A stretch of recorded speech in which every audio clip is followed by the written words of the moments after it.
Well, Westbury has long been plagued by gang-related crime and violence, making it one of South Africa's troubled communities. In March, President Cyril Ramaphosa authorised the deployment of the South African National Defence Force to work alongside the SAPS in the area under Operation Prosper in a bid to tackle the scourge of violence. But months on, has the operation made a meaningful impact and has it brought lasting change to Westbury? Well, to discuss this, we're joined by community leader, Pastor Jefferson Jackson. Pastor Jackson, good evening. Thank you so much for your time. Really do appreciate it. It's not, Pastor Johnson, it's not unsightly. It's not unusual, rather, at least in Westbury, to cite the military in the streets. It's become relatively common, at least over the last 7 or so years. This time around, has it brought about any sort of calmness across the community? Man, Oliver, firstly, I'd like to say that, that's what you're hoping for. That's what you're hoping for, to see there's a calm in the community based on the deployment of the soldiers in the area. But unfortunately, it's not like that. For me, it's like a road show. Every 2 days, you see them driving up and down the streets. They suddenly take a walk and then they're gone. 2 minutes later, you hear shooting takes off again. So for me, there's no peace in what they've been deployed to do. What's truly needed, at least from the perspective of the community? What's truly needed to bring calm to Westbury? I think, I think it's a collective thing with the community and also all the different, shall I say, all the different authority parts of the country to be able to bring in a lot of peace to the community. One, if you've listened to what the mothers were saying earlier on, there's so many moms in our community that's hurt. There's so many siblings that's hurt. There's so many people that's completely full of hatred and bitterness and anger. So I'm thinking, what they should have done was, instead of just deploying the army to come in and do what they needed to do, for argument's sake, Skopskiet and Donor, that's not what we wanted. What we really needed was for them to come in and bring a change, and real change to the community, whichever way. What does that look like? Because at least from the inserts you make reference to, it seems like a community that sort of turned on itself. The one mother says there, if you stand up, the rest of the community tells you, yeah, you can't reg groot gemaak nie. And the community doesn't seem to trust one another in that. What's the relationship among community members themselves right now, at least those who are standing up, and what's the relationship between the community and the authorities, including the police? One of the things, as an activist in the community, you are seen as a gang. You understand? Because the community, the dynamic of the community is very difficult to understand. Based on where I live, you are seen as part of being a certain gang, and the adjacent side or the opposite side, you are seen as being part of the other gang. Whether you're a pastor, whether you're just a teacher or anything, the minute you live on the other side, you are seen differently. So at this current moment, our community is very unstable with regards to how we relate to one another.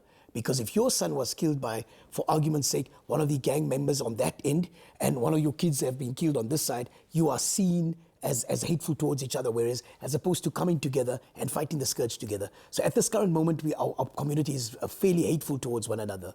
Yeah, so it's not the militaristic approach that you say will bring about the change. Absolutely not. Is it a resource problem, or does the community need to sit down and have a serious conversation? When I speak about resources, that is the first implementation that needs to happen. Firstly, you have a lot of matriculants that's unemployed at the current moment. Our kids literally live by doing learnerships. Some of them. Yeah. If you understand how to apply for these things, it's some of them that can get through to learnerships. Other than that, all our kids are on the street. Yeah. All our kids are on the street. So resources in the area, it's to zero. It's absolutely bad, I can tell you that. Yeah. Let's talk a little bit about the morale of the community. Again, in reference to the clip, a lot of those mothers were pouring out their hearts. These are mothers who lost their sons. You're sitting here yourself having just buried a loved one lost to gang violence as well. What is it that you're feeling? I'm certain there's an anger underlying this, but how does what you're feeling, affect how you approach this problem? It's very, very difficult. At this current moment, I later decided that I'm going to do the interview, but initially I wouldn't want to. I wouldn't want to, because of the emotions and, the anger, the disappointment and all that. And for the fact that, you're fighting against this, of the scourge of violence, and yet it's coming against you again, the second time. So we've been at this level since 2015 and we're back here again.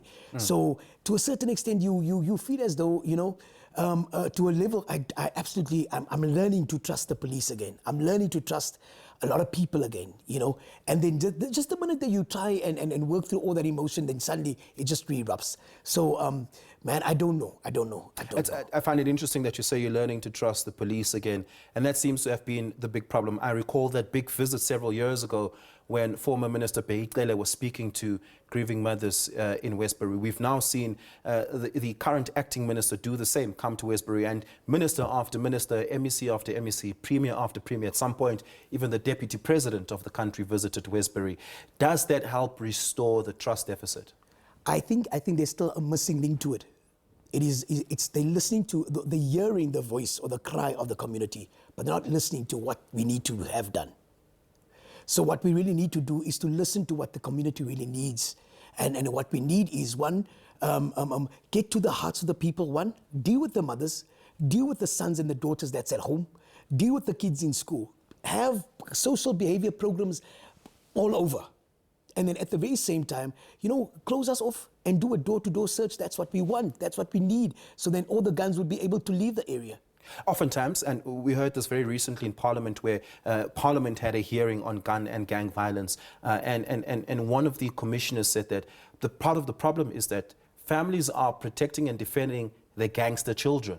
They too are hiding their children, and families play a role in that, particularly sometimes mothers. Absolutely, I would agree. I would agree, because I was just sharing a conversation with somebody earlier on, and we mentioned a certain situation where something happened, and the mom actually said that my son was not involved.